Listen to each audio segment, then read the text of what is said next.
Study visa ਦੇ ਮੁੱਦੇ ਤੇ ਮੈਂ ਬਣਾਂਗਾ ਤੁਹਾਡੀ ਆਵਾਜ਼। ਕੰਸਲਟੈਂਟ ਨੂੰ ਪੁੱਛਾਂਗੇ ਸਿੱਧੇ ਸਵਾਲ ਤੇ ਤੁਹਾਨੂੰ ਮਿਲਣਗੇ ਤੁਹਾਡੇ ਸਵਾਲਾਂ ਦੇ ਜਵਾਬ। ਸਤਿ ਸ਼੍ਰੀ ਅਕਾਲ ਦੋਸਤੋ, ਸਵਾਗਤ ਹੈ। ਅੱਜ ਦਾ ਸ਼ੋਅ ਬਹੁਤ ਇੰਪੋਰਟੈਂਟ ਹੈ ਰਿਫਿਊਜ਼ਲ ਨੂੰ ਲੈ ਕੇ। ਕੈਨੇਡਾ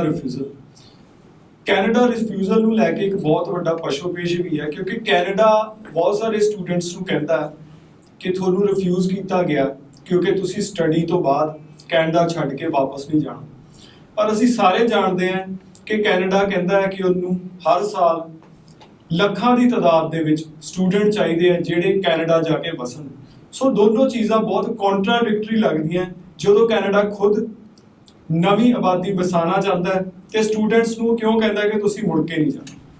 ਸੋ ਆਪਣੇ ਐਕਸਪਰਟਸ ਤੋਂ ਜਾਣਨ ਦੀ ਕੋਸ਼ਿਸ਼ ਕਰਾਂਗੇ ਇਹਦੇ ਪਿੱਛੇ ਦਾ ਰੀਜ਼ਨ ਕੀ ਹੈ, ਕਿਵੇਂ ਦੇਖਦੇ ਨੇ ਉਹ ਇਸ ਸਟ੍ਰੈਟਜੀ ਨੂੰ।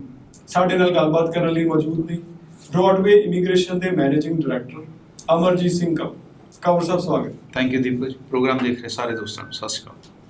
ਕੰਵਰ ਸਾਹਿਬ, ਜਦੋਂ ਕੈਨੇਡਾ ਕਹਿੰਦਾ ਤੁਸੀਂ ਸਟੱਡੀ ਤੋਂ ਬਾਅਦ ਮੁੜ ਕੇ ਨਹੀਂ ਜਾਣਾ ਤੇ ਜਦੋਂ ਕੈਨੇਡਾ ਕਹਿੰਦਾ ਕਿ ਅਸੀਂ ਹਰ ਸਾਲ ਇੰਨੇ ਲੱਖ ਨਵਾਂ ਬੰਦਾ ਵਸਾਉਣਾ, ਤਾਂ ਚੀਜ਼ਾਂ ਕੰਟਰਾਡਿਕਟ ਨਹੀਂ ਹੁੰਦੀਆਂ ਲੱਗਦੀਆਂ ਕਿ ਤੁਸੀਂ ਆਪ ਹੀ ਕਹਿ ਰਹੇ ਹੋ ਤੁਹਾਨੂੰ ਵੀ ਕਿਤੇ ਨਾ ਕਿਤੇ ਪਤਾ ਸਟੂਡੈਂਟ ਸਿਰਫ ਪੜ੍ਹਨ ਨਹੀਂ ਆਇਆ, ਸਟੂਡੈਂਟ ਇੱਥੇ ਰਹਿਣਾ। ਦੇਖੋ, ਇਹ ਜਦੋਂ ਪਹਿਲਾਂ ਵੈਬੀਨਾਰਸ ਹੋਏ ਸੀ ਨਾ, ਉਦੋਂ ਕੈਨੇਡਾ ਇਹ ਮੰਨਦਾ ਹੁੰਦਾ ਸੀਗਾ ਕਿ ਅਸੀਂ ਜਾਣਦੇ ਹਾਂ ਕਿ ਸਟੂਡੈਂਟ ਜਿਹੜਾ ਡਿਊਅਲ ਇੰਟੈਂਟ ਵਾਲਾ, ਮਤਲਬ ਡਬਲ ਇੰਟੈਂਸ਼ਨ ਵਾਲਾ ਹੈ, ਔਰ ਸਾਡੇ ਲਾਸ ਵੀ ਹੋਈ ਹੈ। ਬਟ ਸਟੇਟਮੈਂਟ ਆਫ ਪਰਪਸ 'ਚ ਤਾਂ ਇਹੀ ਰਹੂਗਾ ਕਿ ਮੈਂ ਪੜ੍ਹ ਕੇ ਵਾਪਸ ਆਉਣਾ, ਉਹ ਸਟੂਡੈਂਟ ਓਰੀਐਂਟਡ ਹੀ ਹੋਣਾ ਚਾਹੀਦਾ।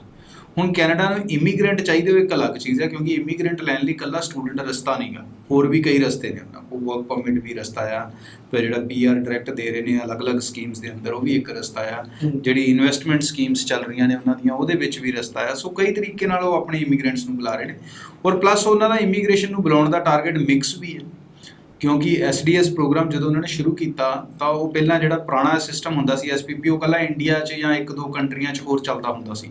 ਪਰ ਜਿਹੜਾ ਉਹਨਾਂ ਨੇ ਨਵਾਂ SDS ਪਲਾਨ ਬਣਾਇਆ ਸੀ, ਉਹ ਉਹਨਾਂ ਨੇ ਕਈ ਦੇਸ਼ਾਂ 'ਚ ਪਾਤਾ, ਬਹੁਤ ਸਾਰੀਆਂ ਕੰਟਰੀਆਂ 'ਚ ਹੈ ਹੁਣ SDS ਪਲਾਨ। ਹੁਣ ਈਵਨ ਸਾਊਥ ਅਮਰੀਕਨ ਕੰਟਰੀਜ਼ ਦੇ ਵਿੱਚ ਵੀ ਉਹ ਪੀਰੂ ਵਰਗੀਆਂ ਕੰਟਰੀਆਂ 'ਚ, ਹੋਰ ਕੰਟਰੀਆਂ 'ਚ ਵੀ ਇਹਨਾਂ ਨੂੰ ਲੈ ਗਏ ਨੇ। ਸੋ ਉਹ ਤੋਂ ਇਹ ਸਿਗਨਲ ਮਿਲ ਰਿਹਾ ਕਿ ਉਹਨਾਂ ਨੂੰ ਮਿਕਸ ਕਲਚਰ ਚਾਹੀਦਾ। ਉਹ ਇੱਕੋ ਜਗ੍ਹਾ ਤੋਂ ਰੀਸੈਂਟਲੀ ਨਹੀਂ, ਓਵਰ ਦਾ ਈਅਰਸ ਹੋ ਰਿਹਾ ਹੌਲੀ ਹੌਲੀ। ਬਟ ਹਾਂ, ਆ ਪੈਂਡੈਮਿਕ 'ਚ ਅਗਰ ਹੁਣ ਚੀਜ਼ਾਂ ਨੂੰ ਰੀਅਲਾਈਜ਼ ਕਰੀਏ, ਜਾਂ ਜਿਹੜੇ ਹਿਸਾਬ ਨਾਲ ਸਾਡੀ ਕਮਿਊਨਿਟੀ ਨੇ ਉੱਥੇ ਥੋੜ੍ਹੀਆਂ ਪਿੱਛੇ ਜਿਹੇ ਗੜਬੜ ਵੀ ਕੀਤੀਆਂ, ਲੜਾਈ ਵੀ ਹੋਈ, ਡਰੱਗ ਕੇਸ ਵੀ ਹੋਏ, ਕਈ ਕੁਛ ਹੋਇਆ। ਮੈਂ ਨਹੀਂ ਕਹਿੰਦਾ ਕਿ ਉਹਦੇ ਕਰਕੇ ਰਿਫਿਊਜ਼ਲ ਹੈ, ਇੱਦਾਂ ਨਹੀਂਗਾ। ਰਿਫਿਊਜ਼ਲ ਉਹਨਾਂ ਦਾ ਤਾਂ ਕਹਿਣਾ ਇਹੀ ਹੈ ਕਿ ਪ੍ਰੋਫਾਈਲ ਦੇ ਅਕੋਰਡਿੰਗ ਹੈ। ਬਟ ਡੈਫੀਨੇਟਲੀ ਜਿਹੜੀਆਂ ਐਕਟੀਵਿਟੀਜ਼ ਕੈਨੇਡਾ ਨੇ ਪਿਛਲੇ ਕੁਝ ਸਾਲਾਂ 'ਚ ਕੀਤੀਆਂ, SDS ਨੂੰ ਅਲੱਗ-ਅਲੱਗ ਜਗ੍ਹਾ 'ਤੇ ਲਿਜਾਣਾ, ਅਲੱਗ-ਅਲੱਗ ਜਗ੍ਹਾ ਤੋਂ ਆਡੀਅנס ਨੂੰ ਬੁਲਾਉਣਾ, ਔਰ ਬਹੁਤ ਸਾਰੇ ਸਟੂਡੈਂਟਸ ਨੂੰ ਅਲੱਗ-ਅਲੱਗ ਜਗ੍ਹਾ 'ਤੇ ਕੈਨੇਡਾ ਨੂੰ ਪ੍ਰਮੋਟ ਕਰਨਾ, ਤਾਂ ਕਿ ਅਲੱਗ-ਅਲੱਗ ਕਮਿਊਨਿਟੀ ਬੈਕਗਰਾਉਂਡਸ ਦੇ ਲੋਕ ਆਉਣ ਉੱਥੇ, ਰੈਦਰ ਦੈਨ ਕਿ ਕੋਈ ਇੱਕ ਕਮਿਊਨਿਟੀ ਜਾਂ ਕੋਈ ਇੱਕ ਕਲਚਰ ਆਬਾਦੀ ਚਾਹੁੰਦਾ। ਹਾਂ, ਕਿਉਂਕਿ ਅਗਰ ਕੋਈ ਵੀ ਉਹਨਾਂ ਨੂੰ ਡਰ ਹੈ ਕਿ ਅਗਰ ਕੋਈ ਵੀ ਇੱਕ ਕਮਿਊਨਿਟੀ ਬਹੁਤ ਜ਼ਿਆਦਾ ਹਾਵੀ ਹੋਊਗੀ ਤਾਂ ਉਹ ਕੱਲ੍ਹ ਨੂੰ ਉਹਨਾਂ ਲਈ ਖਤਰਨਾਕ ਹੋ ਜਾਊਗੀ। ਮਤਲਬ ਉਹਨਾਂ ਦੀ ਕੰਟਰੀ ਉਹਨਾਂ ਨਾਲ ਹੀ ਨਹੀਂ ਰਹੂਗੀ, ਉਹ ਕਮਿਊਨਿਟੀ ਕੰਟਰੋਲ ਕਰਨ ਲੱਗੂਗੀ, ਵੋਟ ਬੈਂਕ ਬਣ ਜੂਗੀ, ਜੋ ਚੀਜ਼ਾਂ ਹੁੰਦੀਆਂ ਨੇ ਪੋਲੀਟੀਕਲੀ। ਸੋ ਕਿਤੇ ਨਾ ਕਿਤੇ ਉਹ ਡੈਫੀਨੇਟਲੀ ਉਹ ਚਾਹੁੰਦੇ ਆ। ਸਟੂਡੈਂਟ ਨੂੰ ਲੈ ਕੇ ਜਿਹੜਾ ਉਹਨਾਂ ਦਾ ਮਸਲਾ ਆ ਰਵੱਈਆ ਜਿਹੜਾ ਹੈ, ਜਿਹਨੂੰ ਕਈ ਤਰੀਕੇ ਨਾਲ ਅਸੀਂ ਕੈਲਕੂਲੇਟ ਕਰ ਰਹੇ ਹਾਂ, ਕਈ ਜਿਹੜੀਆਂ ਐਨਾਲਿਸਿਸ ਨੇ ਏਜੰਟਸ ਇਹਦੇ 'ਚੋਂ ਕੱਢਣ ਦੀ ਕੋਸ਼ਿਸ਼ ਕਰ ਰਹੇ ਆ।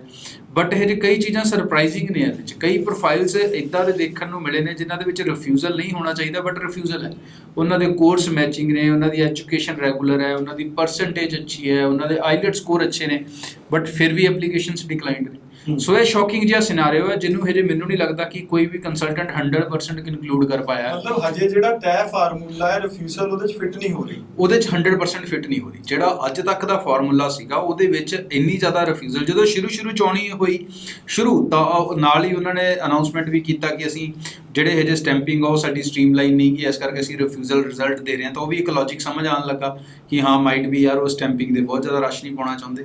ਪਰ ਹੁਣ ਪਿਛਲੇ ਕੁਝ ਦਿਨਾਂ ਤੋਂ ਖਾਸ ਕਰਕੇ ਜਿਹੜੀ ਰਿਫਿਊਜ਼ਲ ਦਿਖੀ, ਉਹ ਬਹੁਤ ਅੱਛੇ ਪ੍ਰੋਫਾਈਲਸ ਤੇ ਦਿਖੀ, ਔਰ ਅੱਛੇ ਕੰਸਲਟੈਂਟਸ ਨੂੰ ਦਿਖੀ, ਔਰ ਇੱਦਾਂ ਦੇ ਰੀਜ਼ਨਸ ਜਾਂ ਇੱਦਾਂ ਦੇ ਪ੍ਰੋਫਾਈਲਸ ਨੇ ਜਿਨ੍ਹਾਂ ਦੇ ਵਿੱਚ ਸ਼ਾਇਦ ਕਲਾਇੰਟ ਨੂੰ ਸਮਝਾਉਣਾ ਔਖਾ ਹੋ ਰਿਹਾ ਕਿ ਬਈ ਤੇਰਾ ਰਿਫਿਊਜ਼ਲ ਕਿਉਂ ਆਇਆ। ਠੀਕ ਹੈ ਕਿ ਨਹੀਂ। ਉਹਦੇ ਲਈ ਹੁਣ ਜਿਹੜਾ ਸਾਡਾ ਪ੍ਰੋਸੀਜਰ ਹੈ, ਅਸੀਂ ਤਾਂ ਹਮੇਸ਼ਾ ਕੇਪਸ ਨੋਟ ਪਹਿਲਾਂ ਅਪਲਾਈ ਕਰਦੇ ਹਾਂ ਕਿ let's see what visa officer says, ਕਿ ਉਹਦੇ ਸ਼ਬਦ ਕੀ ਨੇ। ਉਹ ਕੇਪਸ ਨੋਟ ਹੁਣ ਜਿਹੜੇ ਬੱਚਿਆਂ ਦੇ ਹੁਣ ਰਿਫਿਊਜ਼ਲ ਆਏ ਨੇ, ਉਹ ਕੇਪਸ ਨੋਟ ਆਉਂਦੇ ਹਜੇ 20 ਦਿਨ ਲੱਗਣਗੇ, ਫਿਰ ਸ਼ਾਇਦ ਕੋਈ ਪਿਕਚਰ ਕਲੀਅਰ ਹੋ ਸਕੇ। ਸੋ ਇਹ ਕਾਫੀ ਐਸਪੈਕਟ ਨੇ ਜਿਹੜੀਆਂ ਚੀਜ਼ਾਂ ਦਾ ਗਾਂਹ ਵਾਸਤੇ ਸਾਨੂੰ ਬਹੁਤ ਧਿਆਨ ਰੱਖਣਾ ਪਊਗਾ। ਜਿਹੜਾ ਆਪਾਂ ਪਿਛਲਾ ਸ਼ੋਅ ਕੀਤਾ ਉਹਦੇ 'ਚ ਮੈਂ ਦੱਸਿਆ ਸੀ IRCC ਨੇ ਜਿਹੜੇ ਕਈ ਚੀਜ਼ਾਂ ਇੱਦਾਂ ਦੀਆਂ ਨਿੱਕੀਆਂ ਹਾਈਲਾਈਟ ਕੀਤੀਆਂ, ਨਿੱਕੀਆਂ ਕਹਿ ਲਈਏ ਜਾਂ ਹੁਣ ਵੱਡੀਆਂ ਹੋ ਗਈਆਂ ਨੇ ਉਹ। ਸਾਨੂੰ ਉਹ ਨੈਕਸਟ ਟਾਈਮ ਜਦੋਂ ਫਾਈਲ ਤਿਆਰ ਕਰਨੀ ਹੈ, ਸਾਨੂੰ ਉਹਨਾਂ ਪੁਆਇੰਟਾਂ ਦਾ ਧਿਆਨ ਰੱਖਣਾ ਪਊਗਾ। ਉਹ ਕੋਰਸ ਦੀ ਰੈਲੇਵੈਂਸੀ ਨਹੀਂ ਇਕੱਲੀ ਦੇਖਣੀ, ਉਹਦੀ ਪ੍ਰੋਗਰੈਸ਼ਨ ਦੇਖਣੀ ਪਊਗੀ। ਕੋਈ ਬੱਚਾ ਵਰਕ ਕਰਨ ਤੋਂ ਬਾਅਦ ਦੁਬਾਰਾ ਜੌਬ ਸਟੱਡੀ ਕਰਨ ਜਾ ਰਿਹਾ ਤੇ ਉਹ ਕਿਉਂ ਦੁਬਾਰਾ ਸਟੱਡੀ ਕਰਨ ਜਾ ਰਿਹਾ, ਉਹ ਚੀਜ਼ਾਂ ਨੂੰ ਡਿਟੇਲ 'ਚ ਮੈਂਸ਼ਨ ਕਰਨਾ ਪਊਗਾ। ਬੱਚਿਆਂ ਦੀ ਫੰਡਿੰਗ ਫਾਈਨੈਂਸ਼ੀਅਲ ਪੋਜੀਸ਼ਨ ਨੂੰ ਕੋਵਿਡ ਤੋਂ ਬਾਅਦ ਜ਼ਿਆਦਾ ਸਟਰੋਂਗਲੀ ਪ੍ਰੈਜ਼ੈਂਟ ਕਰਨਾ ਪਊਗਾ। ਸੋ ਇੱਦਾਂ ਦੀਆਂ ਕਈ ਚੀਜ਼ਾਂ ਜਿਹੜੀਆਂ ਉਹਨਾਂ ਨੇ ਹਿਡਨ ਤੌਰ ਤੇ ਦੱਸੀਆਂ। ਕੈਨੇਡਾ ਇਮੀਗ੍ਰੈਂਟ ਚਾਹੁੰਦਾ, ਇਹਦੇ 'ਚ ਕੋਈ ਸ਼ੱਕ ਨਹੀਂ, ਬਟ ਕਿਤੇ ਨਾ ਕਿਤੇ ਸ਼ਾਇਦ ਉਹਦਾ ਜਿਹੜਾ ਸਟੈਂਡਰਡ ਹੈ, ਹੋ ਸਕਦਾ ਉਹਦੇ 'ਚ ਕੋਈ ਚੇਂਜ ਵੀ ਆ ਜਾਏ ਪਰਮਾਨੈਂਟਲੀ, ਕਿ ਉਹ ਜ਼ਿਆਦਾ ਅੱਛੇ ਅਕੈਡਮਿਕ ਸਕੋਰ ਵਾਲੇ ਬੱਚੇ ਨੂੰ ਦੇਖਣਾ ਸ਼ੁਰੂ ਕਰ ਦੇਣ। ਉਹ ਜਿਹੜੇ ਬੱਚੇ ਕਈ ਪੂਰੇ ਪ੍ਰੋਫਾਈਲਸ ਨਾਲ ਅਪਲਾਈ ਕਰਦੇ ਆ ਕਿ ਉਹਨਾਂ ਕੋਲ 60%, 62%, 63% ਓਵਰਆਲ ਹੁੰਦੇ ਆ +2 'ਚ, ਪਰ ਕਿਸੇ ਨਾ ਕਿਸੇ ਸਬਜੈਕਟ ਕੈਮਿਸਟਰੀ, ਫਿਜ਼ਿਕ, ਕਿਸੇ ਵੀ ਜਾਂ ਬਾਇਓ ਇਕਨੋਮਿਕਸ, ਜੋ ਵੀ ਬੱਚੇ ਨੇ ਬੈਕਗਰਾਊਂਡ ਪੜ੍ਹਿਆ, ਉਹਦੇ ਹਿਸਾਬ ਨਾਲ ਕਿਸੇ ਸਬਜੈਕਟ 'ਚੋਂ ਬਹੁਤ ਜ਼ਿਆਦਾ ਡਿੱਗਾ ਹੁੰਦਾ।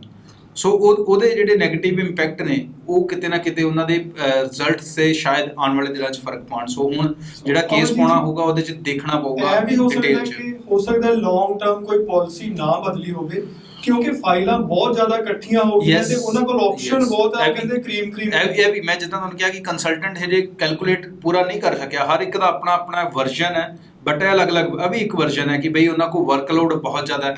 ਮਤਲਬ ਇਸ ਟਾਈਮ ਕੋਈ ਲੱਖਾਂ ਦੇ ਹਿਸਾਬ ਨਾਲ ਫਾਈਲ ਅਗਰ ਅਰਾਊਂਡ ਦੇ ਵਰਲਡ ਦੀ ਕਾਊਂਟ ਕੀਤੀ ਜਾਵੇ, ਔਰ ਉਹ ਲੱਖਾਂ ਦੀ ਫਾਈਲ ਨੂੰ ਪੋਜ਼ਿਟਿਵ ਰਿਜ਼ਲਟ ਦੇ ਕੇ ਅਗਰ ਉਹ 50% ਨੂੰ ਵੀ ਪੋਜ਼ਿਟਿਵ ਰਿਜ਼ਲਟ ਦੇ ਦੇਣ, ਤਾਂ ਉਹ 1 ਮਹੀਨੇ ਦੇ ਅੰਦਰ 2 ਮਹੀਨੇ ਦੇ ਅੰਦਰ 2 ਲੱਖ ਬੰਦਾ ਕੈਨੇਡਾ 'ਚ ਨਹੀਂ ਵੜ ਸਕਦੇ ਪੈਂਡੈਮਿਕ ਦੇ ਵਿੱਚ। ਉਹਨਾਂ ਦੀ ਸਿਚੁਏਸ਼ਨ ਹੀ ਸਪੋਰਟ ਨਹੀਂ ਕਰਦੀ ਹੈ ਇਹ ਜੇ, ਉੱਦਾਂ ਦਾ ਸਿਸਟਮ ਨਹੀਂਗਾ। ਉਹਨੇ ਜਣਿਆਂ ਨੂੰ ਕੁਆਰੰਟੀਨ ਕਰਨਾ ਕਿੱਦਾਂ ਪੋਸੀਬਲ ਹੋਊਗਾ, ਜਾਂ ਉਹਨੇ ਜਣਿਆਂ ਦੇ ਟੈਸਟ ਲੈ ਕੇ ਟੈਸਟ ਡਿਲੀਵਰ ਕਰਨਾ, ਮਤਲਬ ਅੱਧਾ ਕੈਨੇਡਾ ਜੌਬ ਤੇ ਲਾਣਾ ਪੈਣਾ ਉਸ ਕੰਮ 'ਚ। ਸੋ ਉਹ ਕਿਤੇ ਨਾ ਕਿਤੇ ਸ਼ਾਇਦ ਉਹਨੂੰ ਬ੍ਰੇਕ ਕਰਨ ਲਈ ਕਿ ਇੱਕ ਵਾਰੀ ਰਿਫਿਊਜ਼ਲ ਦੇ ਦਿਓ, ਫਿਰ ਦੁਬਾਰਾ ਨਾਰਮਲ ਫਲੋਟ 'ਚ ਐਪਲੀਕੇਸ਼ਨ ਆਉਣਗੀਆਂ ਔਰ ਪਹਿਲੇ ਵਾਂਗੂ ਪ੍ਰੋਸੈਸ ਹੁੰਦੀਆਂ ਰਹਿਣਗੀਆਂ, ਬੈਕਲੌਗ ਖਤਮ ਹੋ ਜਾਣਗੇ। ਸੋ ਅਲੱਗ-ਅਲੱਗ ਇਹਦੀਆਂ ਵਿਆਖਿਆਵਾਂ ਬਣ ਰਹੀਆਂ ਨੇ, ਇਹਦੀਆਂ ਡਿਟੇਲਸ ਬਣ ਰਹੀਆਂ ਨੇ, ਬਟ ਹਜੇ ਕਨਕਲੂਜਨ 100% ਨਹੀਂ ਐਕੂਰੇਟਲੀ ਨਿਕਲ ਪਾ ਰਿਹਾ। ਲੇਕਿਨ ਇਸ ਟਾਈਮ ਜਿਹੜੀ ਸਲਾਹ ਹੈ, ਜਿਹੜੀ ਨਵੀਂ ਐਪਲੀਕੇਸ਼ਨ ਲੱਗ ਰਹੀ ਹੈ, ਉਹਨਾਂ ਨੂੰ ਮੈਂ ਇਹੀ ਦਿੰਦਾ ਵੀ ਜਿਹੜੀ IRCC 'ਚ ਉਹਨਾਂ ਨੇ ਕੁਝ ਪੁਆਇੰਟ ਚੱਕੇ, ਜਿਨ੍ਹਾਂ ਦੇ ਕਈਆਂ ਨੇ ਬਹੁਤ ਘੱਟ ਗੌਰ ਕੀਤਾ ਔਰ ਕਈਆਂ ਨੇ ਬਹੁਤ ਜ਼ਿਆਦਾ ਵੀ ਕੀਤਾ ਹੈ ਮੇਰੇ ਤੋਂ ਇਲਾਵਾ। ਸੋ ਉਹਨਾਂ ਪੁਆਇੰਟਸ ਦੇ ਉੱਤੇ ਸਾਨੂੰ ਧਿਆਨ ਦੇਣਾ ਪਊਗਾ ਅਗਾਂਹ ਵਾਸਤੇ, ਔਰ ਕੋਸ਼ਿਸ਼ ਕਰ ਸਕਦੇ ਔਰ ਅੱਛੇ ਤਰੀਕੇ ਨਾਲ ਫਾਈਲਸ ਨੂੰ ਵੱਧ ਤੋਂ ਵੱਧ ਜ਼ਿਆਦਾ ਪ੍ਰੀਪੇਅਰਡ ਕਰੋ। ਨਹੀਂ ਤਾਂ ਫਿਰ ਸੈਕਿੰਡ ਆਪਸ਼ਨਸ ਹੈਗੀਆਂ ਨੇ, ਜਿਨ੍ਹਾਂ ਦੇ ਪ੍ਰੋਫਾਈਲ 'ਚ ਕੁਝ ਵੀ 19-21 ਹੈ, ਉਹ ਟਰਾਈ ਕਰਨਾ ਚਾਹੁੰਦੇ ਆ, ਟਰਾਈ ਵਾਂਗੂ ਟਰਾਈ ਕਰਨ। ਫਿਰ ਨਹੀਂ ਤਾਂ ਆਪਣੀ ਸੈਕਿੰਡ ਆਪਸ਼ਨ UK ਹੈ, US ਹੈ, ਫਿਰ ਉੱਧਰ ਨੂੰ ਵੀ ਰੁਕ ਕੀਤਾ ਜਾ ਸਕਦਾ ਹੈ, ਕਿਉਂਕਿ ਉੱਧਰ ਇਹ ਪ੍ਰੋਬਲਮਸ ਨਹੀਂ ਹੈ ਪ੍ਰੈਜ਼ੈਂਟਲੀ। ਸੋ ਦੋਸਤੋ, ਜਿਵੇਂ ਕਿ ਅਮਰਜੀਤ ਜੀ ਨੇ ਦੱਸਿਆ, IRCC ਨੇ ਕਲੀਅਰਲੀ ਕੁਝ ਕੰਪੈਲ ਕਰਕੇ ਤਾਂ ਨਹੀਂ ਕਿਹਾ, ਬਟ ਇਸ਼ਾਰੇ ਜ਼ਰੂਰ ਕੀਤੇ ਨੇ। ਅਮਰਜੀਤ ਜੀ ਦਾ ਵੀਡੀਓ ਵੀ ਹੈ, 5 ਪੁਆਇੰਟਸ ਜਿਸ 'ਚ ਡਿਸਕਸ ਕੀਤੇ ਗਏ ਨੇ, ਤੁਸੀਂ ਉਹ ਜ਼ਰੂਰ ਦੇਖ ਸਕਦੇ ਹੋ ਫਾਈਲ ਲਗਾਉਣ ਤੋਂ ਪਹਿਲਾਂ। ਧੰਨਵਾਦ। Thank you. ਸਟੱਡੀ ਵੀਜ਼ਾ ਦੇ ਮੁੱਦੇ ਤੇ ਮੈਂ ਬਣਾਂਗਾ ਤੁਹਾਡੀ ਆਵਾਜ਼। ਕੰਸਲਟੈਂਟ ਪੁੱਛਾਂਗੇ ਸਿੱਧੇ ਸਵਾਲ ਤੇ ਤੁਹਾਨੂੰ ਮਿਲਣਗੇ ਤੁਹਾਡੇ ਸਵਾਲਾਂ ਦੇ ਜਵਾਬ।